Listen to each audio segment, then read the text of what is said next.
আসসালামু আলাইকুম। আশা করছি সবাই ভালো আছেন।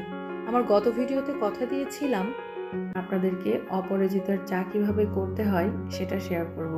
যথারীতি চলে আসলাম আজকে বেশ কিছু সতেজ অপরাজিতা ফুল নিয়ে।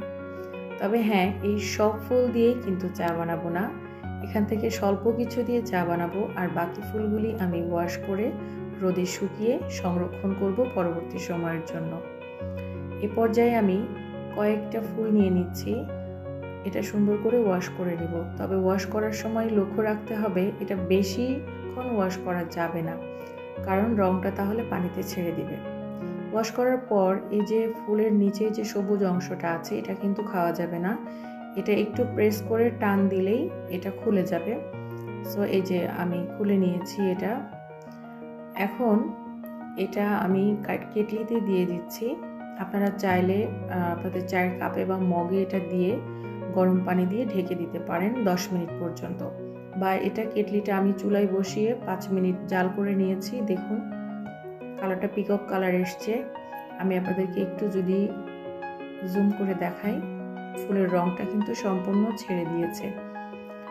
দেখুন কালারটা, এটাকে আপনি পিকক কালারও বলতে পারেন বা সি গ্রিন কালারও বলতে পারেন। কালারটা যেমন লোভনীয় তেমনি এর গুণাগুণও কিন্তু অতুলনীয়। আপনারা নিশ্চয়ই জানেন, আমি গত ভিডিওতে বলেছিলাম, যারা নতুন করে দেখছেন তাদের জন্য বলছি, এই চায়ে থাকা অ্যান্টিঅক্সিডেন্ট কিন্তু আপনার হৃদরোগের ঝুঁকিকে কমায়, কারণ রক্তনালীকে এটা এই অ্যান্টিঅক্সিডেন্ট শিথিল করতে সাহায্য করে।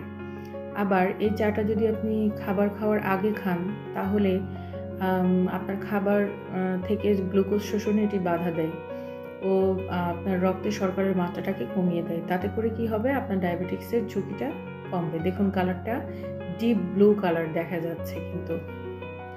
এখন আমি এর ভেতরে কয়েক ফোঁটা লেবু দিয়ে দিব। আপনারা চাইলে লেবু ছাড়াও খেতে পারেন, তবে লেবু দেওয়ার পর একটা ম্যাজিক্যাল ফর্মে এটা চলে আসবে, সেটা আস্তে আস্তে দেখতে পাবেন। এটা আপনাদের সামনেই ঘটবে। এছাড়াও আমাদের এই অপরাজিতা ফুলের চায়ে কিন্তু অ্যান্থোসায়ানিন রয়েছে, যেটা আমাদের অকাল বার্ধক্যের কারণ হিসেবে যে পরিচিত যে ফ্রি রেডিক্যাল আছে সেটার বিরুদ্ধে কিন্তু লড়াই করে।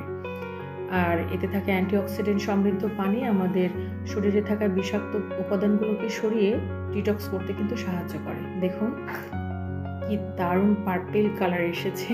প্রথমে সি গ্রিন, দেন ব্লু, আর এখন পার্পেল কালার। আরেকটা কথা না বললেই নয়, অপরাজিতা ফুল কিন্তু ন্যুট্রোপিক, অর্থাৎ এই ন্যুট্রোপিক এমন একটা পদার্থ যেটা আপনার স্মৃতিশক্তিকে বৃদ্ধি করবে। অর্থাৎ এই ফুলের চাটা আপনি পান করলে আপনার মস্তিষ্কের সতেজতা বাড়বে এবং এর কার্যকারিতাও বাড়বে। আপনি রাতে ঘুমানোর আগে 1 কাপ অপরাজিতার চা খেলে এতে থাকা অ্যালথানাইন আপনার মানসিক চাপ কমাতে সহায়তা করবে। তাহলে অপরাজিতা ফুলের গুণাগুণের পাশাপাশি আমরা এর যে বৈচিত্র্যময় কালার সেটাও আজকে দেখে নিলাম। এবার আমি আপনাদেরকে দেখাবো আমি কিভাবে এটা সংরক্ষণ করেছি। এটা ওয়াশ করে রোদে শুকিয়েছি, যেহেতু এটা আমরা খাবো, সো এভাবে ওপেন রাখা যাবে না, এটাকে আমি ঢেকে দিয়েছি। এটা 2 দিন রোদে দেওয়ার পর আমরা শুকনা ফর্মটা পেয়ে গেছি। দেখুন এখনও কিন্তু এর কালারটা বেশ অক্ষত আছে। আমি যেভাবে সতেজ চাটা বানিয়েছি ঠিক একইভাবে আপনারা এই শুকনা অপরাজিতা ফুলগুলো দিয়েও আপনার চা বানিয়ে খেতে পারেন এবং এটা এয়ারটাইট বক্সে সংরক্ষণ করবেন। তাহলে আপনাদের সঙ্গে দেখা হচ্ছে নেক্সট ভিডিওতে। সে পর্যন্ত আল্লাহ সবাইকে ভালো রাখুক। আল্লাহ হাফেজ।